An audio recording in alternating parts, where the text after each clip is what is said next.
All right, so we are doing Daredevil vlogs. Finally. Yes, everyone's been telling me to do this. People keep asking me, have you or Doug seen Daredevil? And I'm like, I've seen Daredevil. Are you going to make Doug watch Daredevil? And I'm like, I am going to make Doug do Daredevil. Are you going to make him do vlogs? I am going to make him do vlogs. And watch here we Doug are. do Daredevil. How'd that work again? You had such a good thing going there, then you just hey, it on, man. you know what? I have needs. Some people can't see. Specific tastes. And we should point out right now, because there's only 13 episodes of Daredevil, that after we are going to do probably the most asked vlog series I've gotten, yet. Matilda, the animated series. Yes, finally. No, we are going to do Steven Universe after this. So I thought I'd just throw it out there so you can stop fucking asking. That is the other question I got all the Good time. God! Have you or Doug seen Steven Universe? I have seen some of Steven Universe. Are you going to make Doug watch Steven Universe? I will make Doug watch. I've actually seen more than you of Steven Universe, though. I am going to make him. No, I mean, that's something I wanted. Because honestly, I did see an episode or two, and I was like, I can do a vlog series of this. It's actually quite intriguing. But this is going off of his recommendation. Have you pretty much regular show? Fucking everybody's recommendation to see this show. Everyone's going. I told you first. No, that's true. Yeah, you told me before everyone else. And so here we are, finally going to talk about this show. A huge hit on Netflix. Everyone's going fucking nuts for this, and we're just going to do it episode by episode. He's seen the entire show. I have not. We're just doing episode 1 here. I mean, should I even compare it at all to the movie? It's probably kind of what pointless. movie?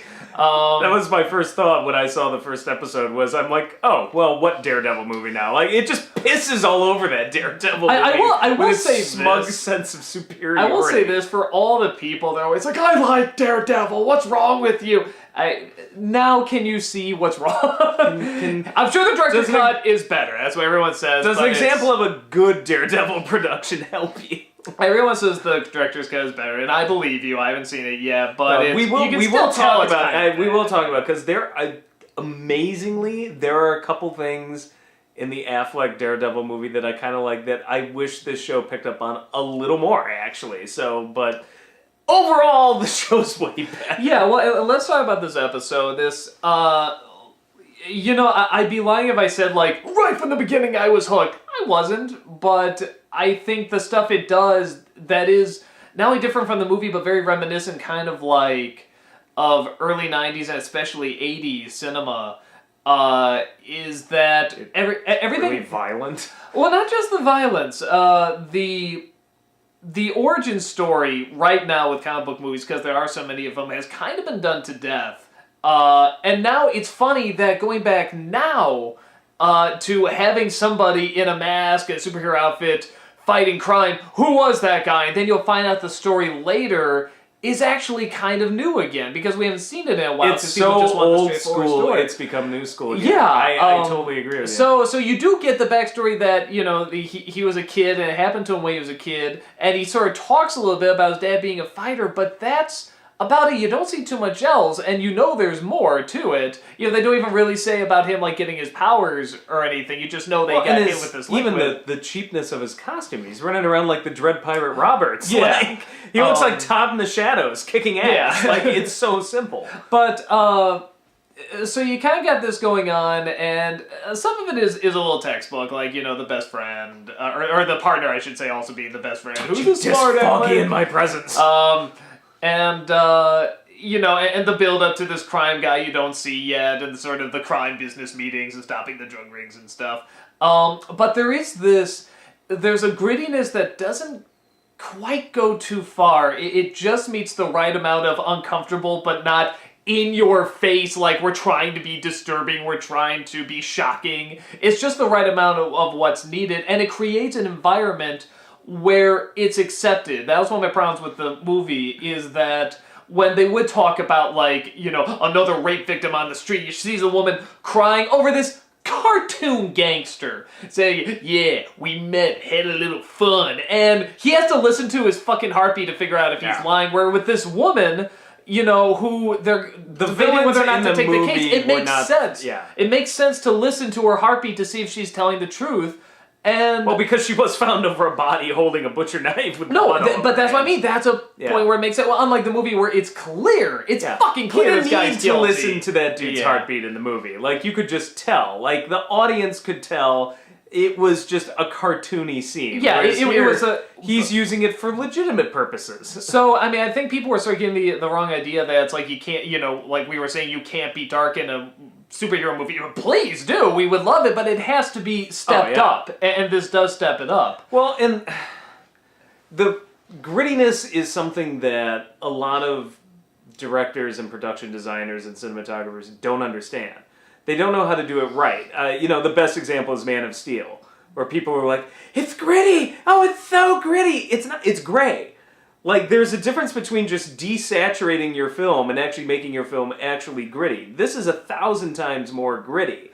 And there's tons of color all over this show. You were telling me it reminds you a lot of Sin City, and Watch, I could definitely see you're talking about, where the silhouettes and the shadows are so strong, but there is still color shining through. Yeah, shining down on them. It's black, white, and some oversaturated color. It is not a colorless movie, and there's a ton of shadows. Like, it makes Tim Burton's Batman look like it was shot on the surface of the sun. Because, I mean, so much of this show is just shot in the shadows. Sometimes got in the way. I had to ask a few times, like, wait, who is that guy? I couldn't see who that guy was. Who is that? Did he fight him? So sometimes it gets better, because seeing this episode again for a second time now, I'm like, yeah, it's a little. The fights do get better. Wait till the end of episode. Well, no, but that's a funny thing about the fights is that, and this was. But I mean, the way they're shot and the lighting gets a little better. You can follow them a bit. But the interesting thing about the fighting choreography is that they're doing stunts and they're doing flips and stuff like that, but the actual hitting feels real. It feels like where you have something like Fight Club where they're not really like doing movie fighting. It looks like they're just hitting each other, kind of like how really guys in real life would hit each other, just like that. It's not stylized, it's not good looking, it's clumsy. Ugly. A lot of times it's just ugly. It's a good ugly. Fist fight should have this ugliness. Well, no, but what I like about it, but then you have something kind of, even though I like the fighting in Daredevil, it's way too polished. It's comic book, and that's fine. It was a comic book movie. Where in this one, it's kind of like a mix. It's very UFC, where it's like, if they can do this stuff, they can do flips, but they're really fucking hitting each other, and it looks like they can really do to win the fight, they'll do it. And he does have martial arts experience, so he's doing that. These other guys are probably just learned street fighting basically, and it is funny because you can see, depending on who he's going against, I think there was care taken in the fights to put him up against different people. Sometimes it'll be two martial artists together, him versus another martial artist. Other times it's a street thug.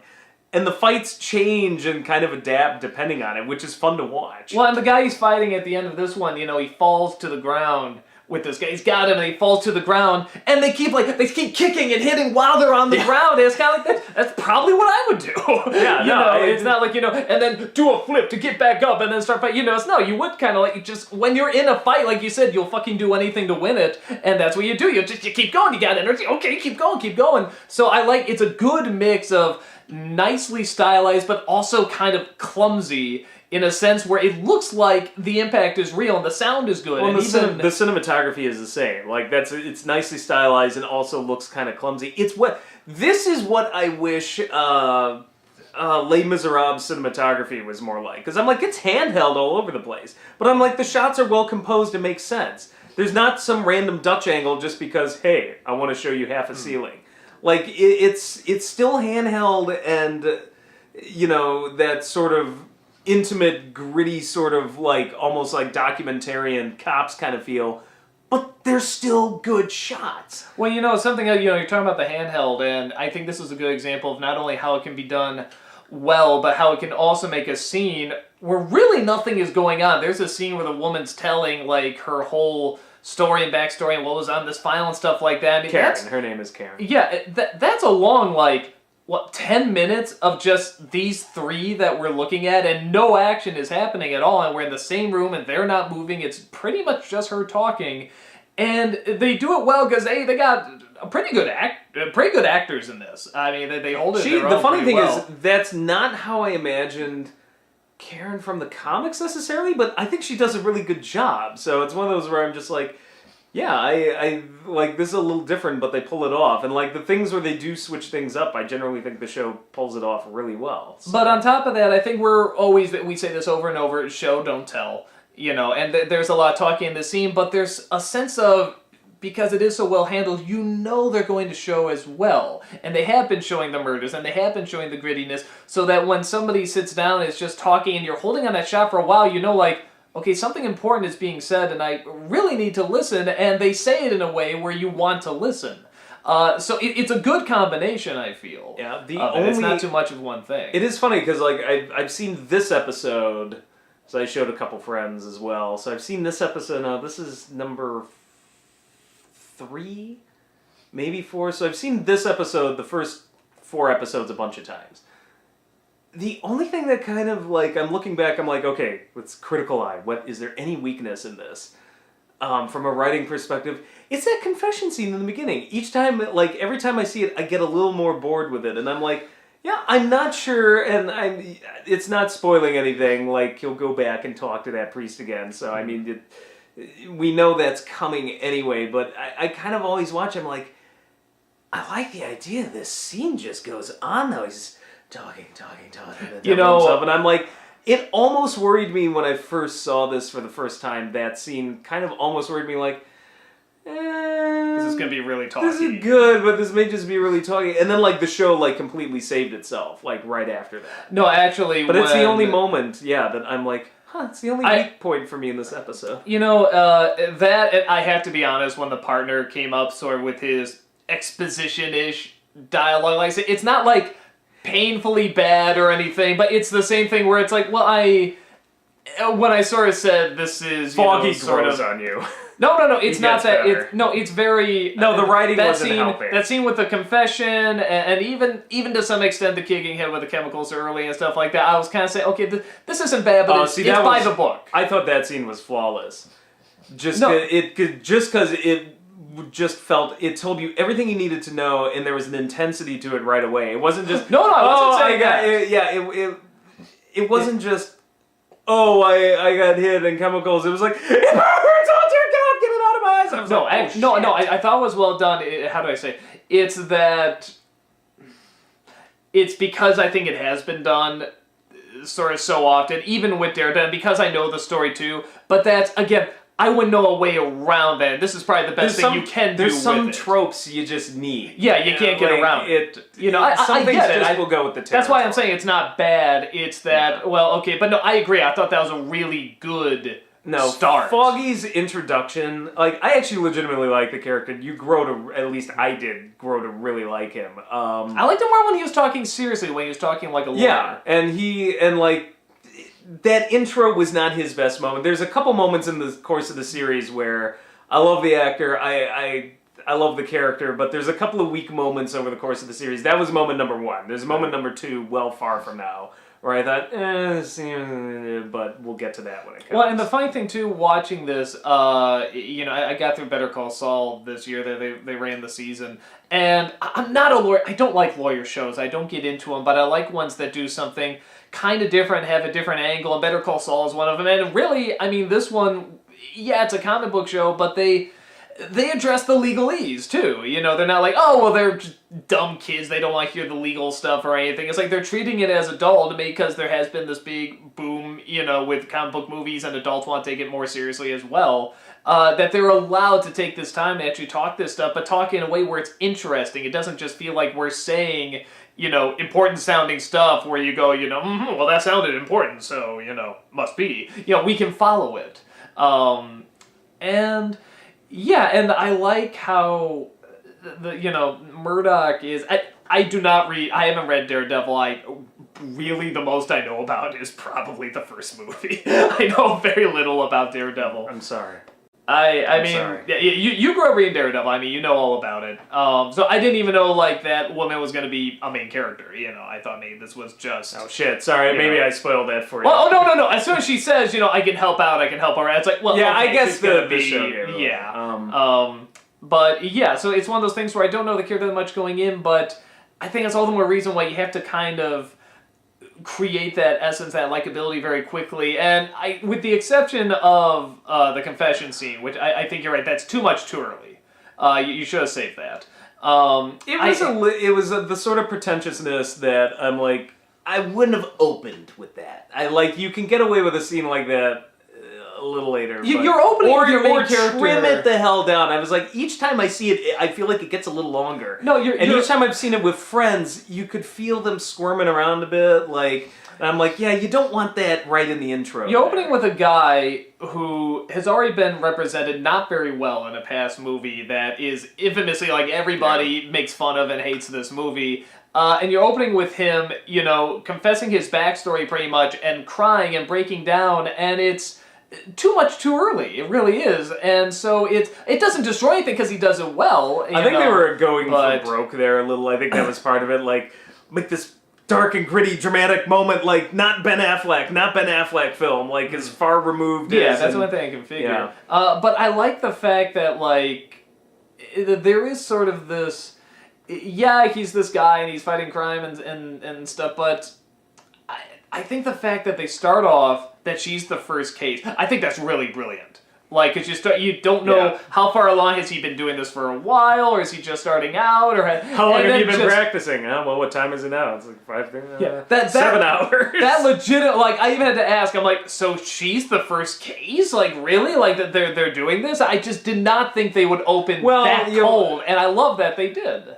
Yeah, but it also allows them very much to show that's their first, because no, they said first. Yeah, well, I think as their own independent, I don't know, it might be giving stuff away, so I don't want to... Foggy may have had a previous job with another firm before, I don't know. Well, the two of them together, yeah. Yeah, we'll see, so maybe the two of them together. I don't know if that's their first time practicing law. Well, but bottom line, it's not like they've been doing the lawyer thing for a while, and then he got into crime fighting. Yeah, no, they're early on, they're starting there. And I like they start that cold in that opening, and I think there is sort of this... the only way I can describe it is sort of almost this welcoming comfort to this guy. You feel like you're in good hands with this guy. When he talks, and maybe she just nails it. Maybe he listens. Yeah, she said it. He listens. Of course, he's blind. What else is he going to do? But you know. But I think that's part of the character. Something that the blindness gave him. No, and that sort of empathy and ability to listen. Yeah, I was gonna say with and I know it's pointless to compare it to the Affleck and stuff, but I'm gonna do this comparison because I think this is just good writing in general, and this is just the first thing I jumped to. Affleck in the first film, he didn't listen. He talked a lot. He monologued a lot. You heard what he was thinking a lot.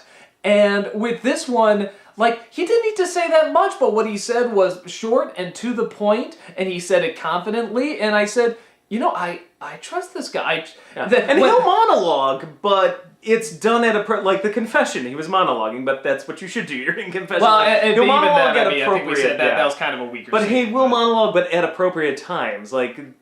From what I remember seeing it the first time, and we'll see as we watch it the second here, it seemed well balanced throughout. He's got a silent part to him, but he also will. Yeah, he doesn't say nothing. I mean, he does talk, but when he does talk, it's important and good stuff. Foggy, you get the feeling, is the talker of the two of them. He's the schmoozer, whereas Murdoch is the silent type, just listening and collecting everything. And he doesn't say much, but when he does say it, it's profound or to the point. When she's really breaking down and saying, look, I gotta go, they're gonna kill you, and if they don't kill you, they're gonna kill me and stuff like that. And he says...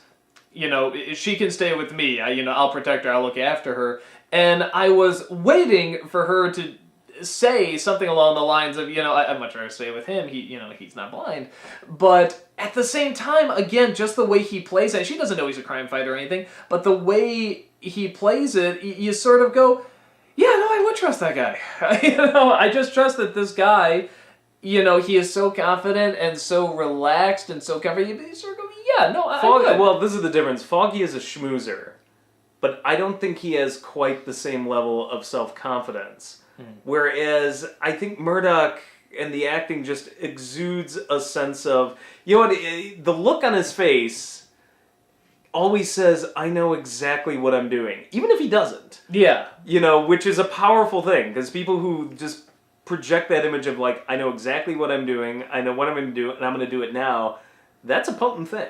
Yeah, no, definitely. Thank God it's being used for good. We'll find out those who use it for bad later. I do think we should talk about the villains so far, because I am in love with Wesley.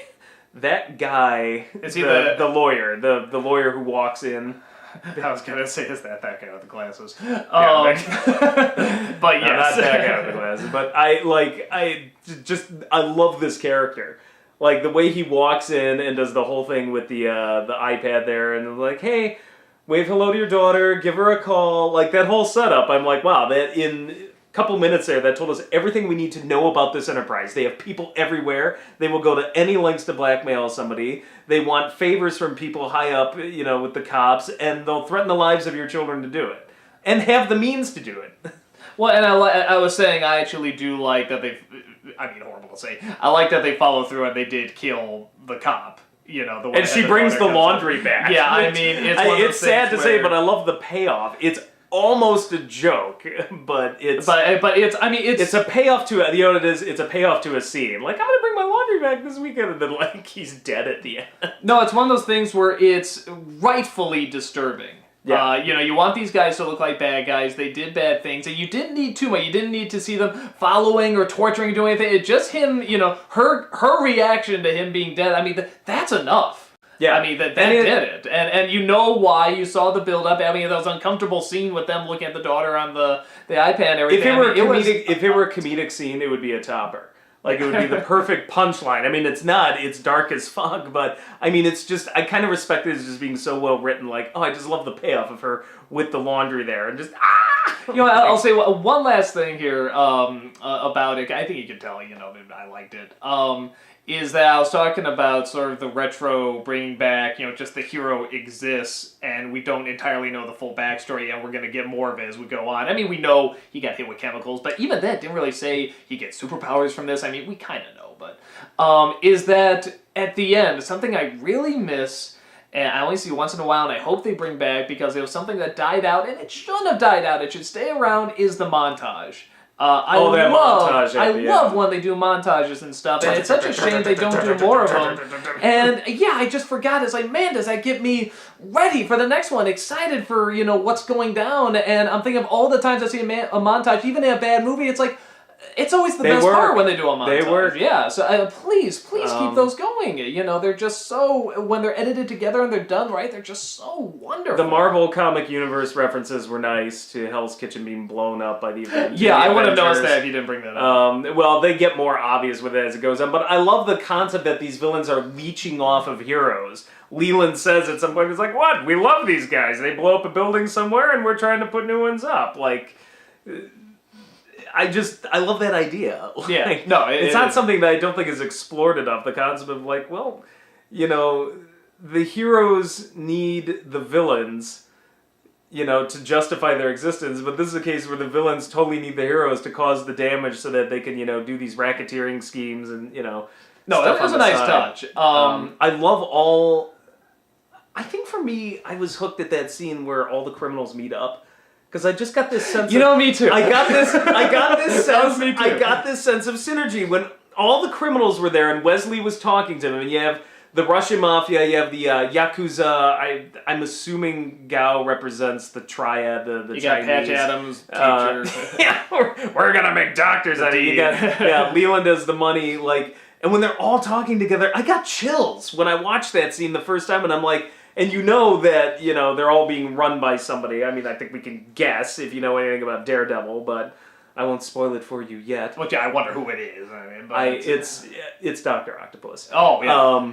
Yeah, Doc Ock is running them all. It's because he's got that would have been a good twist. It's because he's got so many hands. He's got his hands a little bit of everything. A little bit of everything. Every criminal enterprise. But you know what it is? I just got goosebumps. That whole scene is handled so well. The show, like I said, it's being done, kind of by the numbers up until that point where it's like, now we're going to give you something a little different. You haven't really seen these kind of crime. I mean, you see the Russian guys, with the peacock scent and stuff, but I mean, you haven't really seen kind of these villains before. I haven't seen a Lady Gao. Like, yeah, I love this old Chinese woman running this drug enterprise. Yeah, and I love, the guy, just going, no, why are we waiting here? Why blah, blah, blah, and the other guy coming in not with the boss, but he's very, precise. He reminds me... Yakuza? The Yakuza guy?